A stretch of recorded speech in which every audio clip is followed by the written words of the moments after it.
Hey everybody, it's the Executive Director of Sportscon, Lorna Rose, and you're listening to Life After the Crown with Tim Tialdo.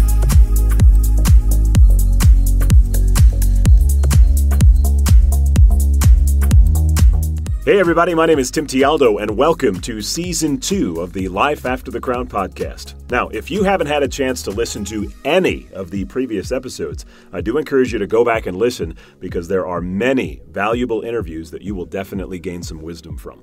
Now, for those of you who are just tuning in for the first time, welcome and thanks for checking us out. Each episode of Life After the Crown, I interview former pageant contestants, title holders, and women of influence who share advice and stories on how to help you succeed in the world of pageants, but more importantly, how you can flourish in the professional world once your pageant journey comes to an end. As always, I appreciate you taking the time to download this podcast. I do value your time, and I'm glad you're here listening. So let's get started.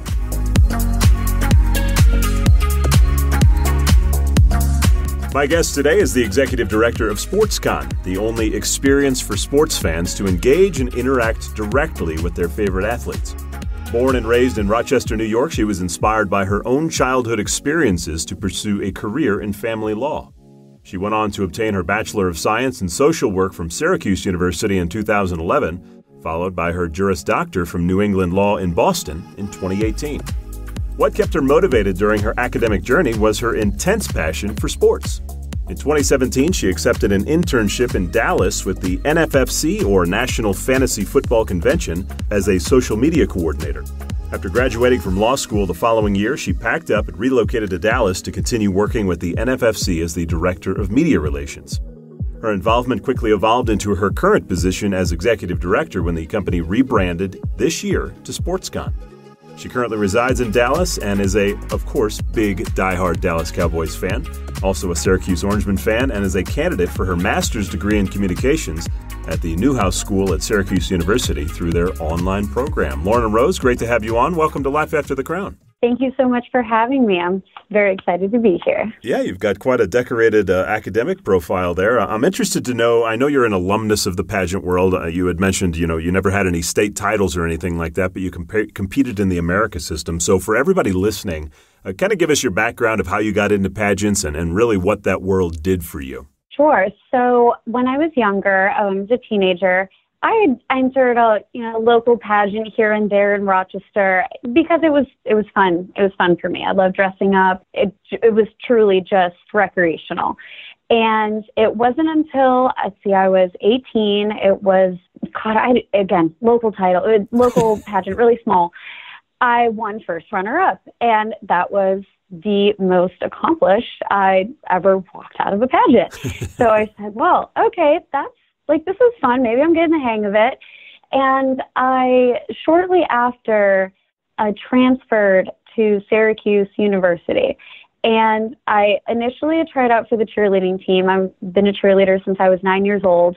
So that was what I was hoping to be able to do. But for a number of reasons, I couldn't go through with the tryout process.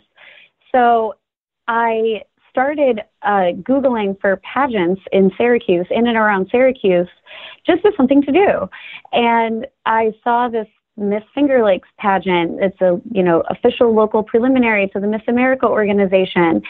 And I'd always heard about Miss America. And of course, you know that name. It's a household name, whether or not you're heavy into pageants. But what had always deterred me from participating was the talent portion. I felt that if you weren't just a great singer or a dancer or an instrumentalist, then, you're not going to be competitive. But what really stuck out to me and made me change my mind and said, just go for it, was the platform aspect of it, and how every contestant and participant has to have, an important issue that they are committed to. And at the time, I thought that was perfect for me because I was just starting my social work degree at Syracuse. I wanted to get my degree in social work as a foundation for working with abused and neglected children, as well as victims of domestic and sexual violence. So I thought that this would be another, a really good launching pad for my advocacy, another medium for, practicing and engaging with my community. And again, pageant, it's fun. So I packed up my car. I drove the almost 2 hours in the dead of winter down to Corning, New York, and I competed. My talent was, I did performing arts all through high school. So I did a monologue, a Shakespeare monologue. And when I was announced as the winner, I was shocked. I could not believe it. I felt so out of my element. I felt like everybody around me was so much better at this, and it was fun and it was a good time, and I probably would have done it again, but I had zero expectation of winning. And that was my start in the Miss America organization. So as you look back on it now, obviously the talent was a little nerve-wracking to get into that and do that part, but as you have now ventured into professional life. You've graduated law school. You're an executive in a sports company. I mean, you're doing a lot of things. And from what I understand, I mean, I know you tell a lot of people that pageants had a lot to do with some of the preparation aspects of this professional career. Can you talk about what those were that you were able to pull from your pageant experience? Number one, being comfortable speaking to anybody. When you work in a male-dominated field, you have to have a commanding presence. I hate that it is this way, but it is what it is. And the only way we're going to change it is by, stepping up to the challenges in front of us. So, I find it very empowering. I'm 5'2", weigh about 114 pounds. So when I am checking in the athletes at the convention and I'm looking up at these 6'3", 200-pound guys and saying, "Hi, I'm Lorna. I'm the executive director." They're like, "Oh, okay, nice to meet you. I love it." God, that shock value is just nothing. It never gets old. And I love when people tell me I've got a very firm handshake, because it lets me know right off the bat that you've already sized me up. You've already made your own impression of me before I could even get a chance to say anything. And that is something that women are going to face in every single aspect of life, unfortunately, for now, for the time being. And with competing in pageants, I mean, it's very similar. Judges will form their impression of you based on your headshot, based on your paperwork. If they look at your social media, some judges, they're encouraged to do that. Some aren't. Some just do it. They're going to have their impression of you before you even get a chance to represent yourself. And they say you only get one chance at a first impression, but I say every chance that you get to, impress somebody, you have to take it.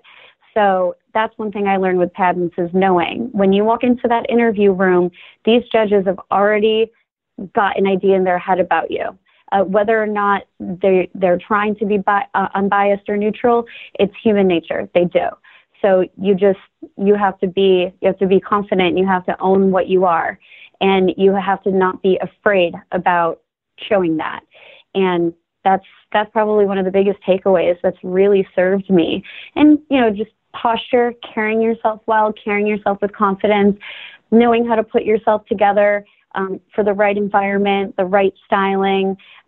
It's all things that I took away from my time as a title holder, and now for the past several years as a mentor. I know we're not supposed to be coaches or use the word coach, but as a mentor for other contestants and title holders. There's no word on here that's off limits, so I'll say coaches all day long. Totally cool. Totally good with that. Oh, in that case, then I want to amend something I said earlier about Allie Curtis. She is a total badass.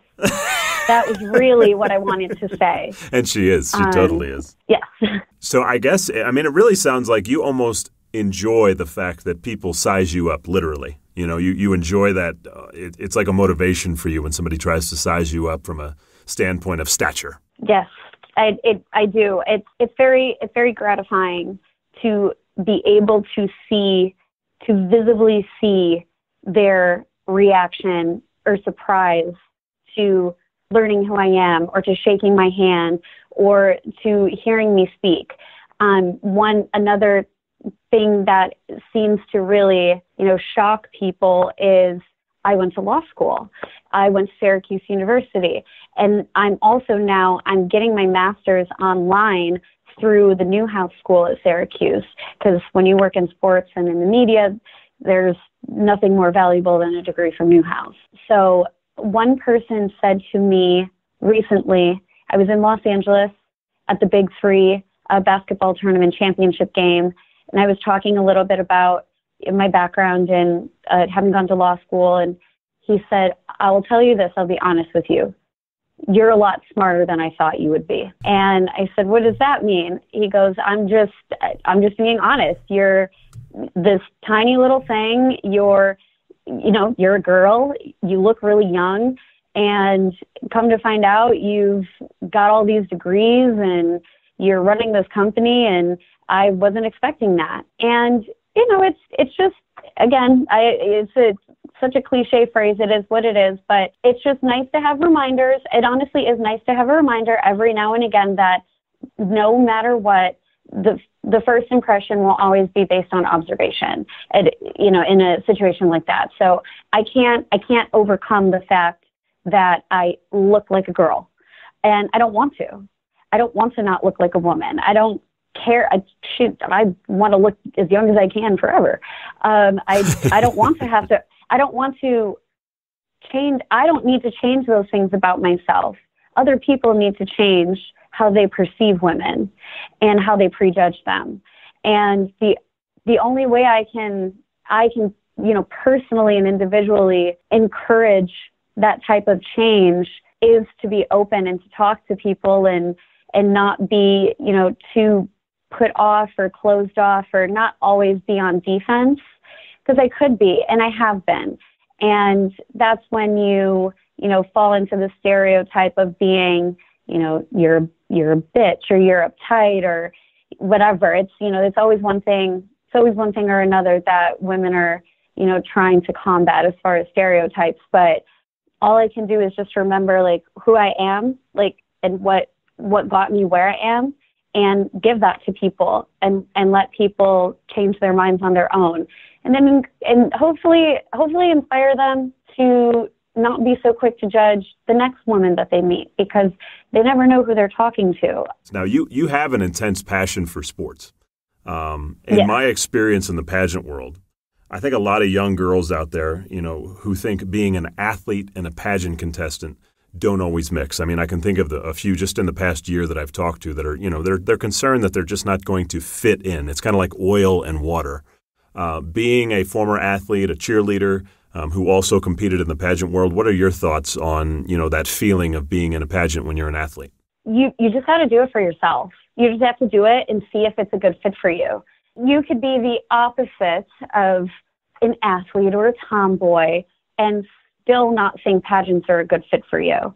You could be, it's either it is or it isn't. Either it works for you or it doesn't. So once you stop talking yourself out of it, that's when you can see if this is something that I will benefit from. Just like I did. I talked myself out of it because I didn't think that my talent would ever make me competitive enough. I never stopped to consider what I could gain from participating, even if I didn't place, didn't win anything, never did it again after that one time, so we've got to get out of your own way. And for athletes that think, is this or is this not a good fit for them? Yeah, from that standpoint, absolutely. Because, we don't have swimsuit anymore in Miss America, which is a shame, but here's an example. Pro athletes are not overwhelmingly known for their articulation and speaking skills. This is true. Okay. So even a lot of college athletes are not necessarily the most comfortable with the media. And if a woman who is an athlete is the type that just focuses on her craft and her skills and her techniques and her talents, and speaking is not her forte, participating in a pageant might help her break out of that. And it also might help an athlete break down her own misconceptions about beauty and feminism and I said this when they first started talking about getting rid of swimsuit, and I'll say it now until I'm blue in the face. There's nothing wrong with being beautiful. There's nothing wrong with being sexy.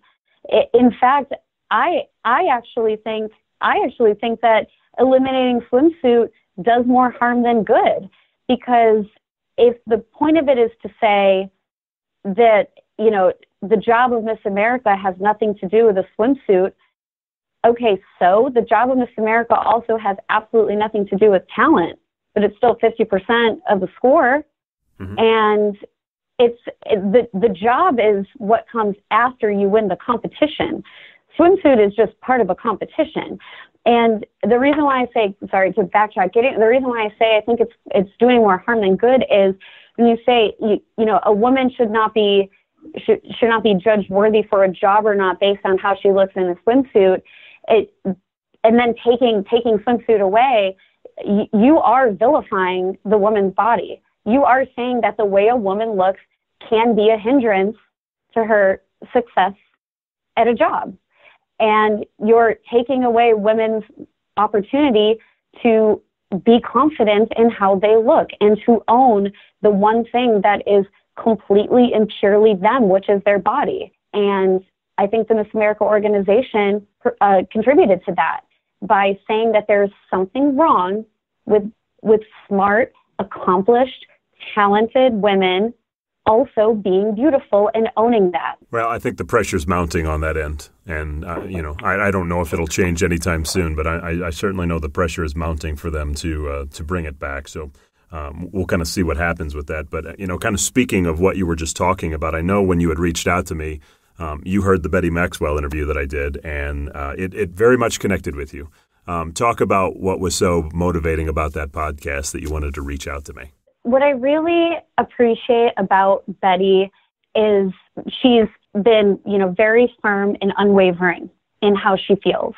And she's not afraid to speak, and she has never been afraid to speak up about it. And while a lot of people have, you know, given her a little bit of grief for that, saying, oh, she won't stop. She's being so dramatic. Okay, Betty, we know how you feel.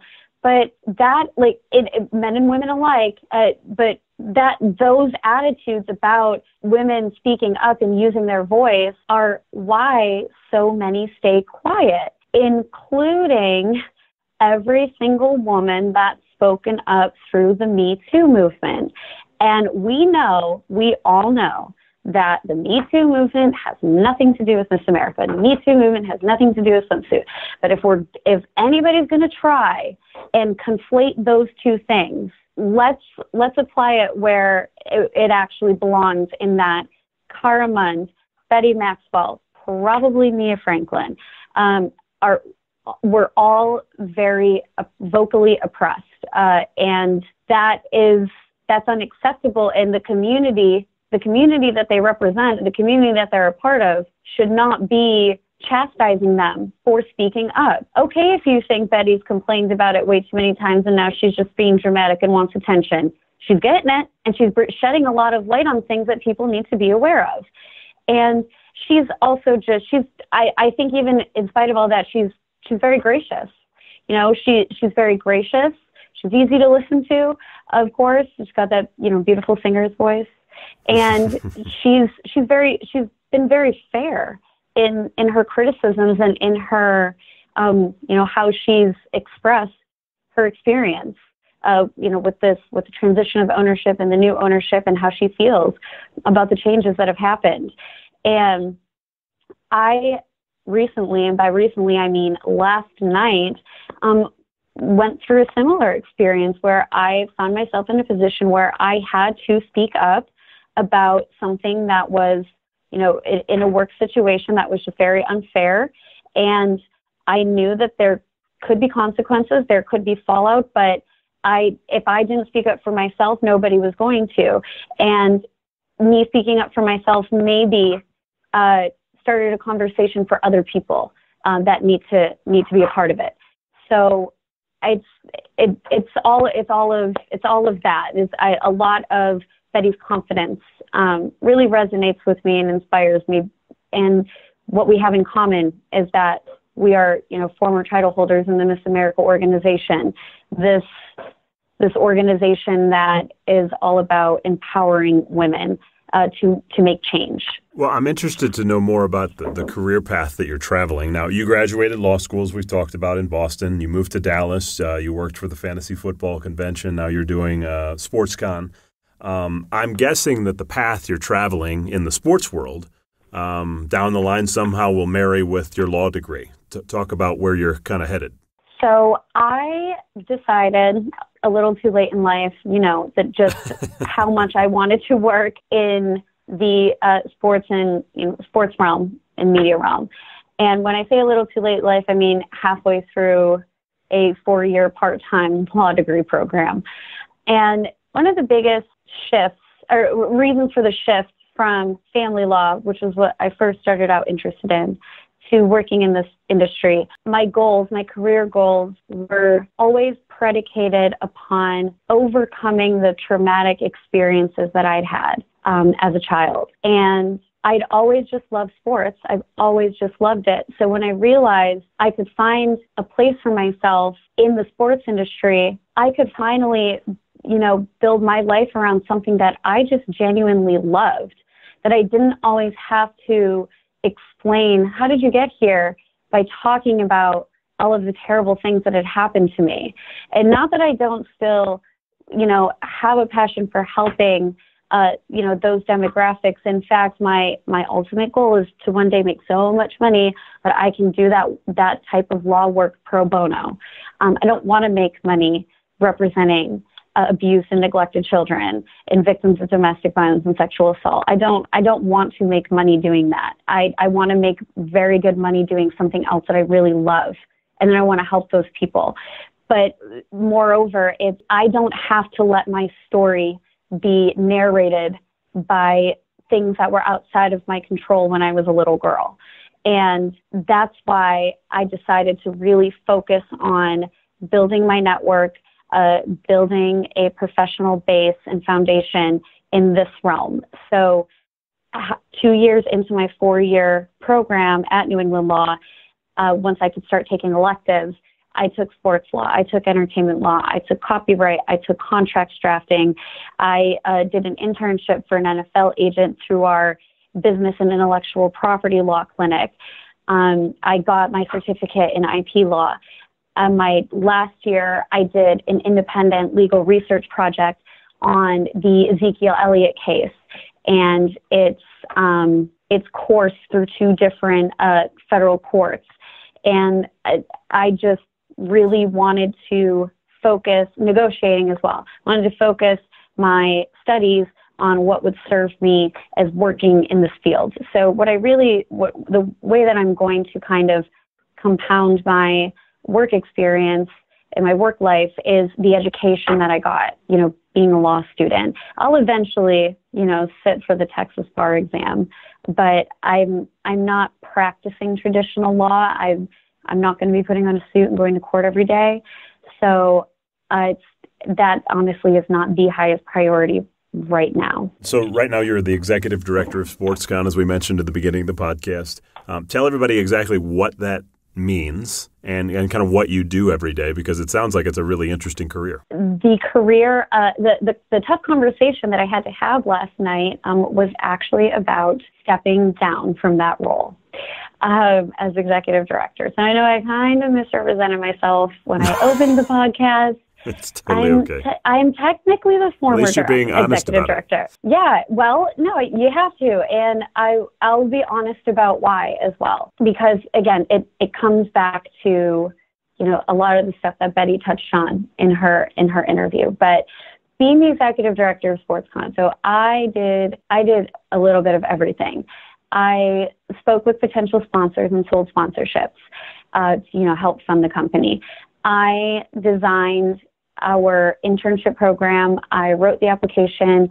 I sent the application out to every single school in the SEC, the ACC, Big 10, and Big 12. I got over 100 applicants. I screened them. I interviewed them. I put together a team of 10.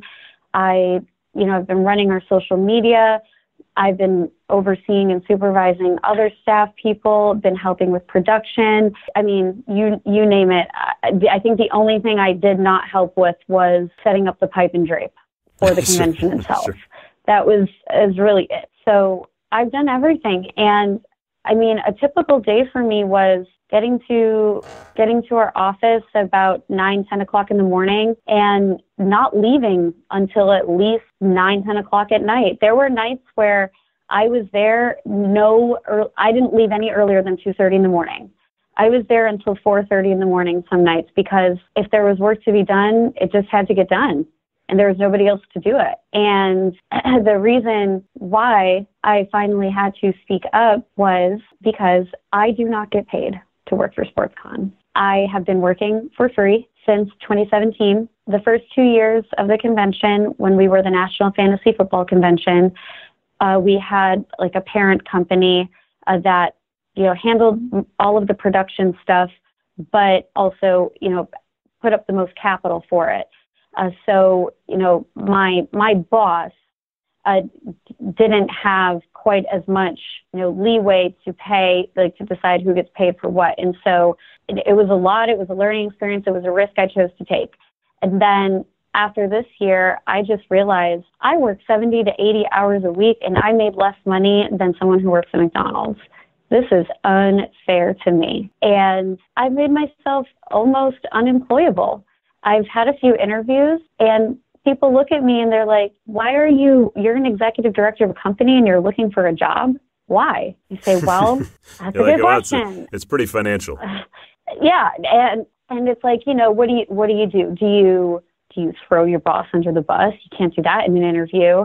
Do you openly admit in an interview, well, I work for free, so I'll take anything at this point? No, you can't do that. And it's been tough. And so, I went to my boss. We're no longer with that other company since we rebranded.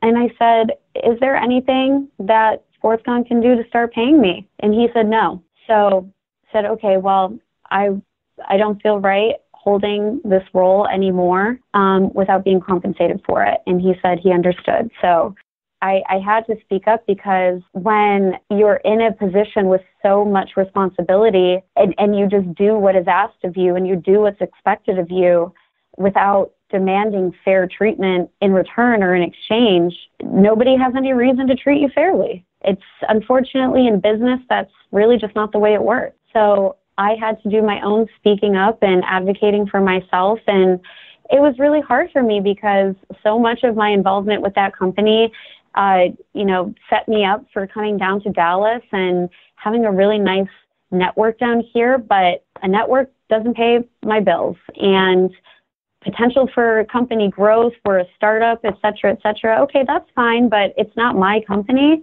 So I am not the one that needs to suffer the financial hardship of getting a startup off the ground. Sure. Well, good for you for speaking up, and certainly, I wish you the best of luck with whatever you're moving forward with, because you obviously deserve to be paid well for what, all the work that you do, especially the amount of hours that you work. Thank you. Well, at this point, I want to do some rapid fire get to know you questions, because we've learned a lot about you here, but now it's just time to get fun. So 10 questions, pretty quick, throw some music under it. Are you ready? I'm ready. All right, here we go. Number 1, what is your biggest addiction? Iced coffee. Iced coffee. Okay. Number 2, do you have a song that reminds you of a relationship? If so, what song is that? So many. I would say Walked Out of Heaven by Jagged Edge reminds me of my high school ex-boyfriend. Very good. Number 3, how many books have you read so far this year? Oh, this year, 0. That's okay. It takes some time to recover from law school after you're forced to read the amount that you are. I bet you're totally burnt. No, that makes total sense. All right, number 4, when you dance, who do you think you look like? A baby giraffe. I was just reading my daughter a book the other day called Gerald the Giraffe. That's perfect. I look like Gerald. Number 5, what store do you shop at the most? Express. Number 6, if you were famous, what would you be famous for? A sports marketing director. Number 7, what is the worst job that you think you could have? That I think I could have? Oh, PR for the president. True. Number 8, what is your favorite TV show? Everybody Loves Ray. Number 9, what is the thing that you are most afraid of? Something happening to me while I am not at home and my dog's wondering why they never saw mommy again. And number 10, Biggest fear. What celebrity annoys you the most? Nicki Minaj. I could totally see that one. Very good. All right. Well, that's 10 questions. You're off the hook. Nice job. Oh, the other one, he's probably not as much of a celebrity as Nicki is, but the other answer to that is Grayson Allen. I really hate him. Oh, he has such a punchable face. That's one way to describe it. I like that. Well, I appreciate you sharing all this today. Obviously, you've gotten into some stuff that is very close to your heart and obviously very close to your professional life as well. So thanks for sharing all that and some really good information there for people to take away from this. So thanks for the time today. Thank you so much, Tim. I really appreciate the platform and, educating everyone out there about how this pageant world and experience it can really, really translate in ways you never imagined. My pleasure. My pleasure. Thanks for listening to today's podcast and to Lorna Rose for her time. Now, if you want to follow Lorna's journey, check out her Instagram and Twitter at mighty_LR. Hope you enjoyed the podcast. If you wouldn't mind, please subscribe. You can do so on Spotify, iTunes, the podcast app, Google Play, YouTube, or just go to lifeafterthecrown.com. And for weekly podcast updates, just follow me on Instagram at Tim Tialdo. Until next time, remember the words of Romans 10:9. If you declare with your mouth Jesus is Lord and believe in your heart that God raised him from the dead, you will be saved. Talk to you next week.